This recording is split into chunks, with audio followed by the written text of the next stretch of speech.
ফরিদপুরের সদরপুরে পুলিশের ধারাবাহিক অভিযানে গত ২৪ ঘণ্টায় ১৩ জনকে গ্রেফতার করা হয়েছে।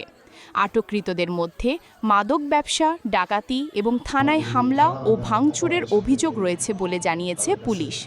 তাদের মধ্যে ৫ জনকে সন্দেহভাজন হিসেবে চিহ্নিত করা হয়েছে। রবিবার ২৯ জুন গভীর রাতে সদরপুর উপজেলার সদরপুর ও কৃষ্ণপুর ইউনিয়নের বিভিন্ন গ্রামে অভিযান চালিয়ে তাদের নিজ নিজ বাড়ি থেকে আটক করা হয়। সোমবার ৩০ জুন দুপুরে থানায় প্রাথমিক জিজ্ঞাসাবাদ শেষে ফরিদপুর কোর্ট আদালতে সোপর্দ করে পুলিশ।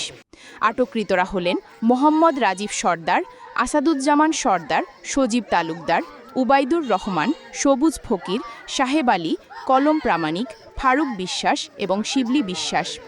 সদরপুর থানার উপ পুলিশ পরিদর্শক মোহাম্মদ মোতাহের হোসেন বাদী হয়ে আটককৃতদের বিরুদ্ধে মাদক এবং থানা ভাঙচুরের মামলা দায়ের করেছেন। এ বিষয়ে সদরপুর থানার অফিসার ইনচার্জ মোহাম্মদ নাজমুল হাসান বলেন, আটক ব্যক্তিরা বিভিন্ন অপরাধে জড়িত থাকার প্রাথমিক প্রমাণ রয়েছে। তাদের বিরুদ্ধে যথাযথ আইনি ব্যবস্থা গ্রহণ করা হয়েছে এবং সন্দেহভাজনদের ব্যাপারে জিজ্ঞাসাবাদ অব্যাহত রয়েছে। আপনার স্বপ্নের যাত্রা হোক ফ্লাই ইনফিনিটির সাথে।